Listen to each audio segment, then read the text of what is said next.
Look at. I have proof here about, how many months I've been donating money to the NGO. This is one.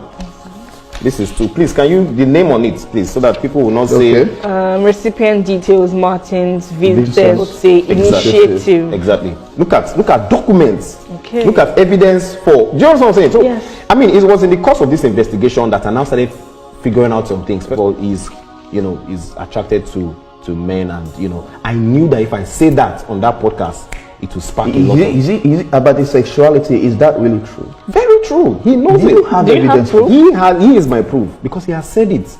He has owned up to it. It's one thing for someone to say something. It's another thing for someone to say with proof. So if somebody says something, it is as good as a confession, and it is as you can use that in court.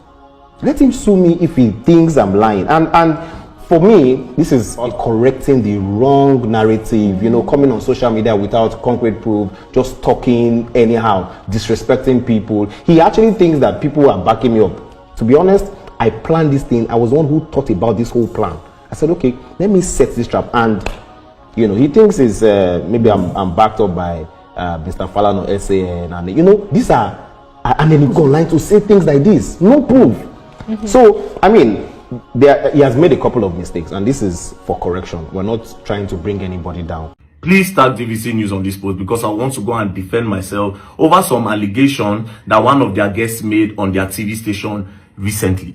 Yesterday, a guest was invited to TVC News where the person made some allegations about me. One of the allegations is that I took 20 million from my NGO account and I used it for something else, therefore accusing me of fraud. Another allegation was that I am into men. And all these things were said without evidence. So TVC News, since there was no evidence and some people already believe, I want to come and defend myself on your TV station. Please send me an invitation. So guys, tag them to send me an invitation.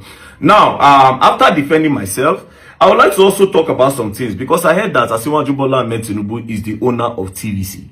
So I would like to come on the TV station. After defending myself, I would like to talk about these things, which is really important for us Nigerians. It's really important. Number one, I'll start with the first one before I list the others. The first one is that there's a revelation made by one politician in the US. And this revelation is very, very scary. That the US aid was funding Boko Haram and sponsoring terrorism in Nigeria that have claimed the life of a lot of people. So APC government need to come out and tell us if this revelation was true, if this revelation is true or not, because it's scary and crazy. It's really scary and crazy. So they have been using us to play politics. So all those talk of say Boko Haram, na Islam motivated, na Muslims they do am, na this one where they talk say they say no to Western education. Now why did they buy people? You understand? Now they are saying that it was politically motivated, and I'm also hearing that it was motivated to push Goodluck Ebele Jonathan out of office. That's number one. Now, number two, there are some loans that Asiwaju Bola Ahmed Tinubu have collected, and I don't know where all these loans have gone to. Right? Now, let's start with this one. It says 600,000 students have received loans worth 104 billion federal government under President Bola Ahmed Tinubu government. So, these 600,000 students, who are they? We need to see their names. You see, recently, Davido share money for orphanage. He lists the names of the orphanage. They even put them all over the news. So we want to see these 600,000 students.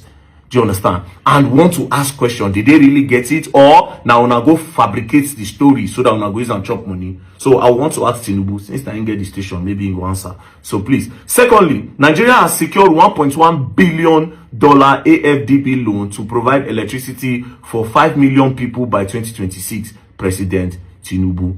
So here's the question, President Tinubu. So you want to use $1.1 billion for lives for 5 million people, and we get over 300 million people for Nigeria. If you decide to buy Meccano for all of them, the Kano gen where go they run 24 hours, they supply them petrol for diesel for 1 year, it still no chop $1.1 billion. So we want to see his plan. We want to see the blueprints, the blue plan, and where these 5 million people go there. I be this one again, another scam. Now, during that fuel crisis time, there's this $2 billion that they said they went to go and collect for NNPC. But up till now, this fuel matter will still never get them balanced. So this 2 billion, how they really take spend them, we really want to know. And this one of Nigeria reportedly set to secure another $500 million one bank loan for basic education. Our basic education is still failing. I never see one place where they say government starts with. So what's really going on? You know, what's really going on? And now this basic education make me even start NGO before. Basic education and boreholes and some place where no get water. So again, to sum it up, I don't see any reason why they are collecting this loan when these same people claim that they stop fuel subsidy because they are spending billions of dollars. So all those billions of dollars we wanna make since we don't stop fuel subsidy, which you wanna use them do? Which you wanna use them do? So please, TVC News, if you don't invite me, you understand? It only means that TVC News is not a news station. It's a